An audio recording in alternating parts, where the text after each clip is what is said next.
Zipper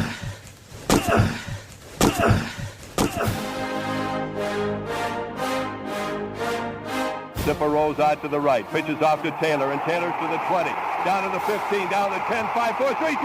Touchdown, Billy Taylor! Touchdown, Billy Taylor! Billy Taylor scored a touchdown from 21 yards out. The crowd goes berserk. It was November 22nd, 1969. That they came to Barry, Michigan, all dressed in maize and blue. The words were said, the prayers were read, and everybody cried. But when they closed the coffin, there was someone else inside. Oh, they came to Barry, Michigan, but Michigan wasn't dead. And when the game was over, it was someone else instead. 11 Michigan Wolverines put on the gloves of gray, and as the organ played the victors, they laid Woody Hayes away. Under center is Wangler at the 45. He goes back. He's looking for a receiver. He throws downfield to Carter.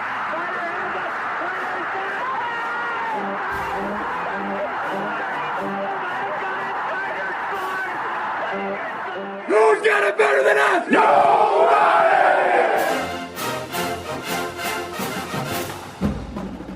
Welcome to the Michigan Man Podcast on Wolverine Sports Radio, a member of the V Sporto Network, and in partnership with SB Nation's Maize and Brew, for Wolverine fans from coast to coast.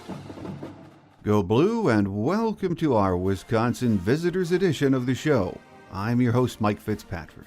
With us today will be the radio play-by-play voice of the Badgers, Matt Lepay. Before he joins us, let's get started as we always do with my view from Section 17. I'm hoping a lot of our fan base has settled down after last week's close call with Rutgers. No, we didn't play well, but we still won, and who knows, Rutgers might be a better team than the experts think they are.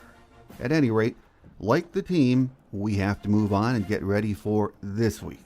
If you were nervous last Saturday, you should be shaking by kickoff in Madison this week. Forget that the Badgers are 1-2. Forget the offense is struggling. The way the Badgers' defense is playing can cover a multitude of sins committed by the offense. I watched both the Badgers games with Penn State and then last week with Notre Dame. What I saw was a team that controlled the line of scrimmage on both sides of the ball against both of those teams. They ran 96 plays against Penn State, but found numerous ways not to score. Against Notre Dame, they held the Irish to 242 total yards and 3 yards rushing. In both of those games, the offense looked like it was close to clicking, but just kept making silly mistakes that kept them off the board. Media is jumping all over sophomore quarterback Graham Mertz, and he does have to be better, but the kid is good. He just needs to get in sync. Again, the Badgers are 1-2, but they are a big, physical, and talented team. It also helps that they play in that madhouse of a stadium up at Camp Randall, a place where we haven't won in nearly 2 decades. We need to change that. And this Saturday would be just fine with me. I'm sure you too. My guest today says the Badger defense has played well enough for them to be 3-0. He thinks the offense will be better, but as he said, it's a question of when. Up next on our Wisconsin Visitors Edition of the show is Badger radio play-by-play voice Matt Lepay, so stay with us.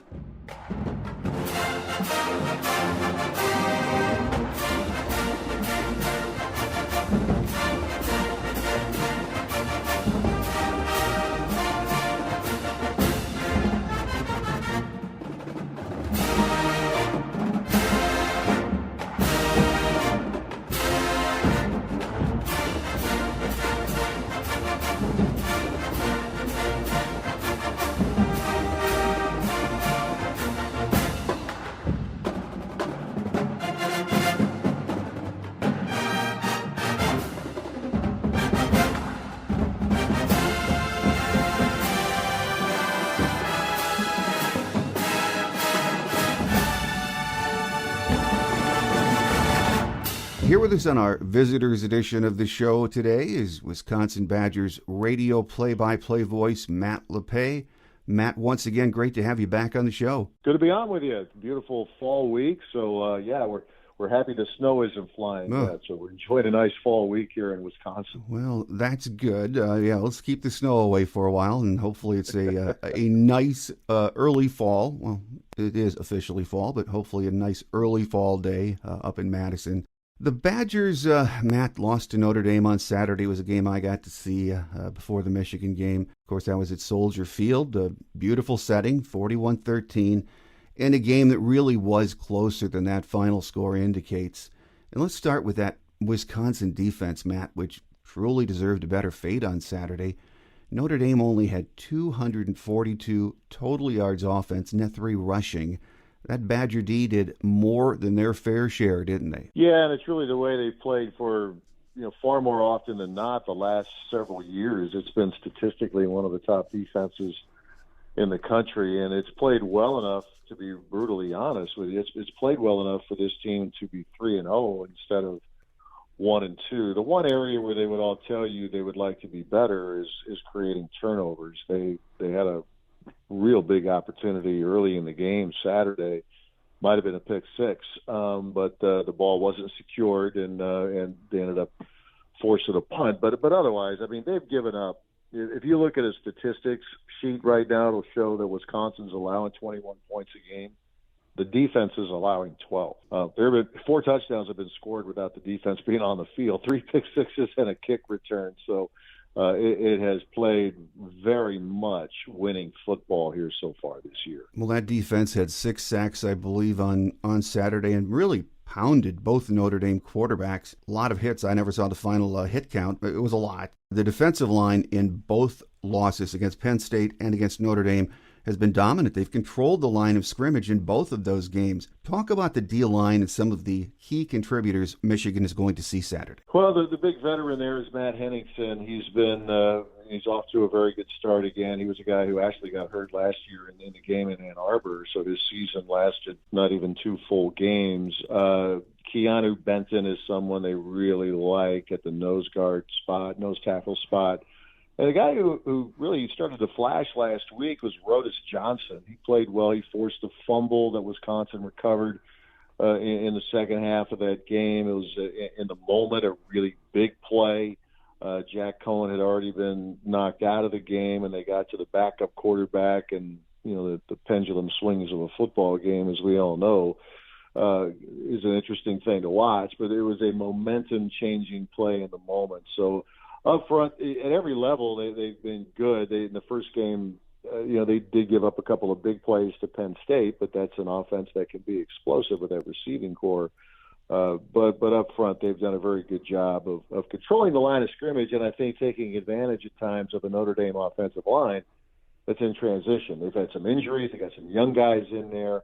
They'll probably end up being really good, but Wisconsin, for the majority of the game, did a great job with their defensive line against Notre Dame's offensive line. And the linebacking crew also very impressive, fast to the ball, great tackling, led, of course, by Jack Sanborn. In the 2 games that I've seen, it's hard to find fault with how they've played. That is a good group, isn't it? It is, and they were helped last week with the return of Leo Chanel, who missed the first 2 games with a positive COVID test. He's a guy who's just strong as a bull, very good linebacker. That inside duo there, I think people here would put up with most out there in the country. And then the outside backers, Nick Herbig out of Hawaii, a sophomore, is someone who, they really think can end up being another difference maker. They've had a pretty good run of outside linebackers here the last several years. Mm-hmm. And Nick Herbig might be on a path to be that next one. Yeah, again, it's other than their wish list of being able to create some more turnovers, and I'm sure Jim Leonard, the defensive coordinator, and his staff will always find other areas where they can get better. But so far, these first 3 games, they have not given up much of anything. No, and before the season, a couple of the preseason magazines that I read said if the Badgers had a weak link or were going to struggle on defense, it would be in that secondary.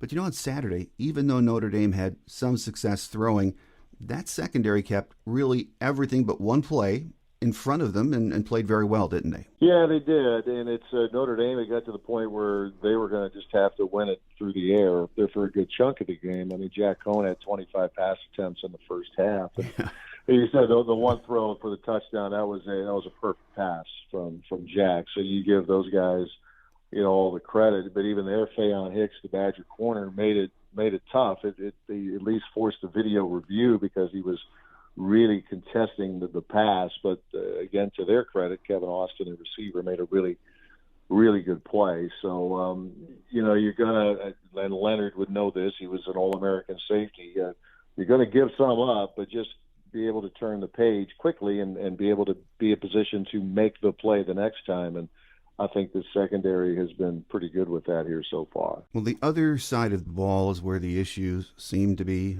Quarterback Graham Mertz's completion percentage is under 60%. He's thrown 6 picks. And the timing in the passing game, it just looked off on Saturday. He had receivers open, and he was just missing them.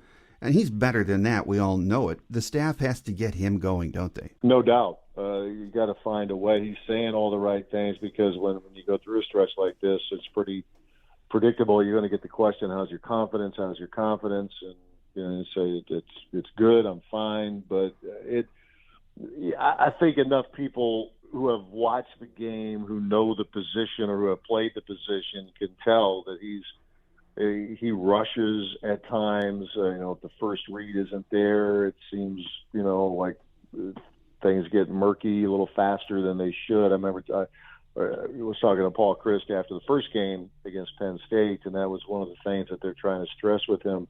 Trust your protection. There are instances where it's going to break down and you're going to get hit, but there were other times where the protection was pretty good, but he wasn't quite trusting it yet and might have rushed to throw. The talent is there, and I think people here in Wisconsin might be getting a little – said, yeah, we keep hearing that, let's see it. But it's one of those deals where, if like in the baseball season, you're in an 0 for 20. If you you find a way to make a play. In the case of Graham, make that big throw, a third and whatever conversion throw, or just drop one in the bucket. I just think that if it could happen a time or two for him, it could really get him back and show everybody just how talented he is. But you got to have that happen first. And over here, they're hoping it'll be this Saturday. But until or unless it happens, it's really been a struggle for him. And to be honest, Mike, they're having a hard time trying to find anything to hang their hat on. They haven't been running the ball great, but sometimes you need your quarterback to be able to make that play, and it's just been tough for Graham here so far. Yeah, it's been a tough go for him so far. You're right. He just needs to be in a position to have some good things happen, especially for his confidence. But we know, as fans and play-by-play announcers, that the bulk of the blame falls on the quarterback when the team struggles. But the offensive line, they seem to have not completely put it together yet. You're correct. Yeah, it's been, for a program that really prides itself on having, really high-level offensive linemen, and this program has done that. It's just been difficult to get in sync. They're not blowing people off the ball the way they would expect to. An example of that the other day was they have a big play in the passing game. They get the ball to their tight end, and it's a huge play, and it looks like they're going to be on a scoring drive here, but to get a 4th and 1 and get stuffed. That's just not something that it's going to happen to every team, right? It's not like the first time it's happened in Wisconsin, but those are one of those instances where you got to convert. You got to be able to move the sticks, and they weren't able to do that. It's kind of interesting what they're doing this year, though, with Paul Christ and the offensive line coach, Joe Rudolph. When you get to the third series, you are seeing the second unit interior 3. They just believe those guys have earned the opportunity to get in there. The first 5 is getting the lion's share of the snaps, but the 2 guards in the center, you're seeing a little bit of a rotation there. With the hope, I would think, would be in the long run, in the course of a long season, that can really pay off for them. But you always wonder, and I think even Paul admits, you might risk a little bit in terms of continuity. But they clearly think this is the best way to go for this group right now. But it's a little bit different, not unique, but it's a little bit different from what people here are used to seeing, and it's going to be interesting to me to see if that continues, and assuming it does, if they could start to get some more success with it. Well, the bad news is it can be really tricky to fix multiple issues during the season, but the good news is This offense has so much talent to work with, and getting back to what we were talking about a minute ago, the key is going to be getting Graham Mertz going. If the Badgers can do that, just get him in some positive situations where good things happen, things can turn around pretty quickly for the offense, can't it? Well, they would like to think so, because they have some good veteran receivers. Danny Davis out of Springfield, Ohio, has been someone who can really get you that tough catch. He's like a quarterback's best friend. He can make the play that maybe a lot of other receivers can't. If it's tightrope at the sideline, winning battles for high pointing the ball, literally nearly scooping the ball off the turf, just making tough plays, showing good, strong hands. Kendrick Pryor gives him a lot of speed. He's a guy that in the course of his career has been good, not just receiving the ball, but he's been a dangerous jet sweep runner for them. And then Jake Ferguson, their tight end, he's caught a pass in every game he's played as a Badger. He's really developed into a nice all-around tight end at the college level. And then the running backs, there is not a Jonathan Taylor-like running back right now, but I think out of the group, they like what they have. And Chez Malusi, who's a transfer from Clemson, he's been their primary tailback.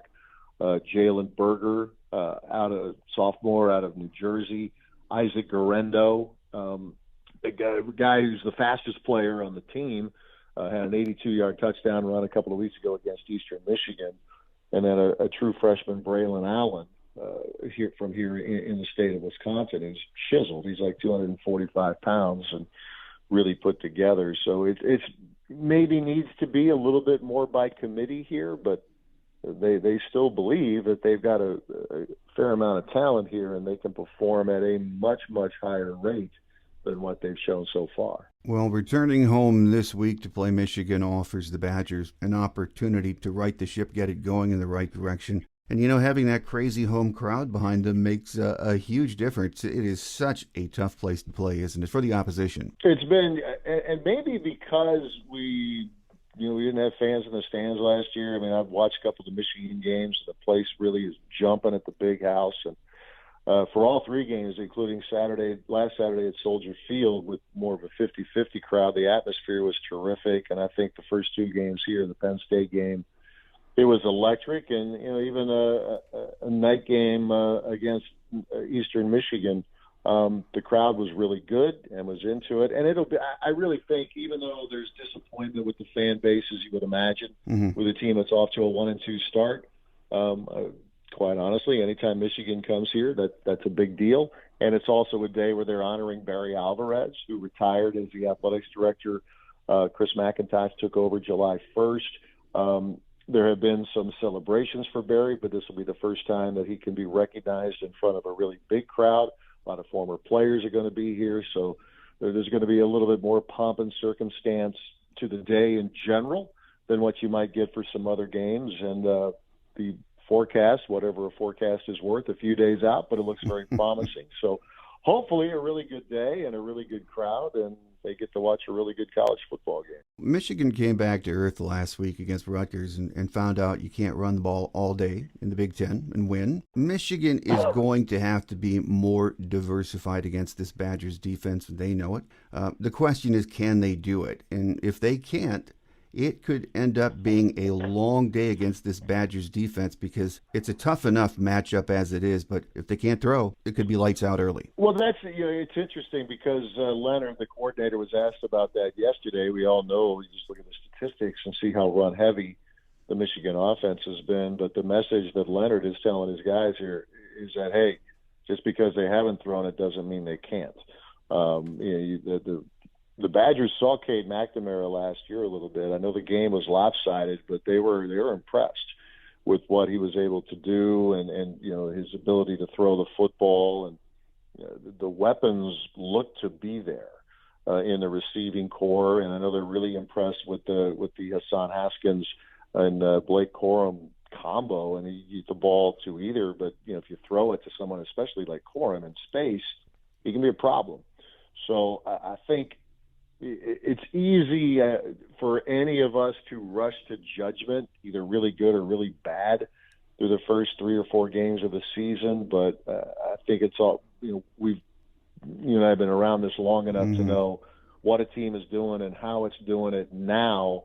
It might not be overhauled, but you could see some tweaks and some different things as the season moves along. So I'll be fascinated to see if Michigan, if it can't run it the way it would like, or if it just chooses to throw a little bit more, how the Badger defense will be able to hold up to that. I think it's a really intriguing matchup between an offense that's run the ball really well against a defense that's defended it really well. Absolutely. And that Michigan defense has been better than we expected so far, but they're going to be a bend but don't break unit all year. If the Badgers can clean it up and get Mertz going early, they should have some success against this defense, Matt, don't you think? Well, it's more of a don't we hope over here. That I think, I mean, to be brutally frank, you have to show it if you're Wisconsin. And before the first game, if we were to do this interview, I would have told you I really think this offense can be more explosive than last year,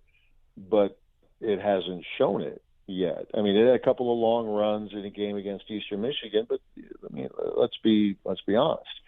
Eastern Michigan was really overmatched against teams that are good to very good defensively, like a Penn State and Notre Dame. They weren't explosive. So I think that in today's football, we talked to Jerry DiNardo over here a couple of days ago, and said and it's no secret. I think Paul Chryst would tell you the same thing. Teams right now against Wisconsin, they're making the Badgers drive a long way. It could be a little bend but don't break, but eventually they've been making mistakes, either critical turnovers, critical penalties, and it's happening in the red zone. The 2 pick sixes, the game got out of hand last week in the fourth quarter, but earlier in the game there were some missed opportunities just from, in a lot of cases, self-inflicted mistakes. So I think unless the Badgers can find a way to get some more big hits, be it running or passing or preferably both, I don't see defenses really changing philosophically. They're going to say, okay, we'll make you grind it here because you're showing us that you're going to make a mistake here at some point. So that's the tester for me on a couple of fronts. Can Wisconsin find a way to get a couple of bigger plays? But I think in the early portion of the game, in front of a home crowd that is probably kind of restless, if things aren't going well early, are you going to be able to not only overcome the team you're playing, but overcome the fans?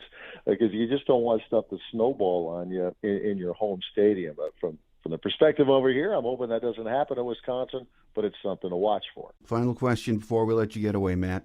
You've been around this program for a long time. You've seen them struggle like this from time to time. I mean, it happens. Are most of the issues, especially on the offensive side of the ball, the defense is great, you don't have to worry about that, but on the offensive side of the ball, what you're seeing, are those things that are fixable quickly? I think, you hear the coaches talk about it a lot, correctable errors. I do think there are things that they can do to give themselves a better chance. And that's not, I mean, they've had instances where first and goal at the 1 becomes first and goal at the 6 because of a false start. Clean up stuff like that. Ball security. As a former running backs coach here said, ball security is job security both for you and for me. I thought was kind of a funny way of putting it, but it was effective.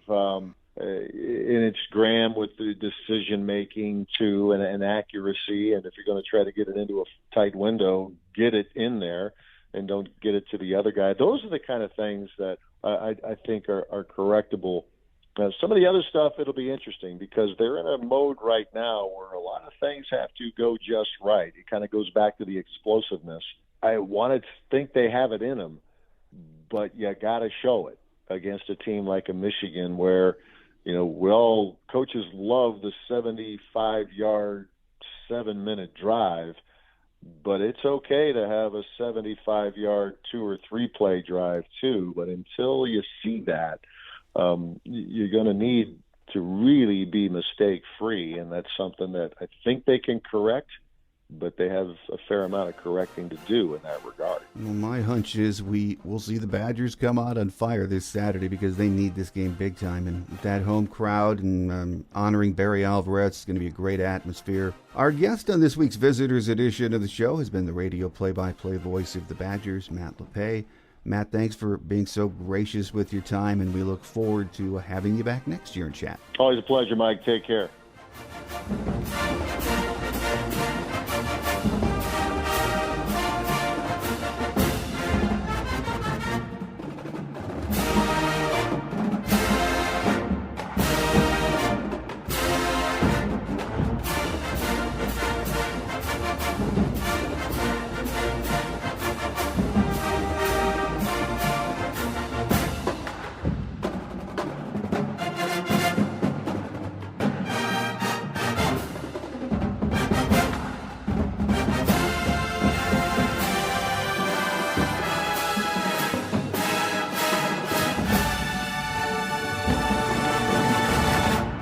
On Quick Hits today, the only injury news this week came from Jim's Monday presser. He said that Josh Ross was probable for Saturday, and that's good news because we need him on the field against the Badgers. Here are a few game day notes of interest. We lead this series with 71 wins against 17 losses. We played to a tie one time. The first meeting with the Badgers was in Madison on October 15, 1892, a 10-6 Michigan win. Last year in a game we'd like to forget, the Badgers pummeled us 49-11 in Ann Arbor on November 14th. Paul Christ is in his 7th year as head man at Wisconsin. He has a record of 57-21.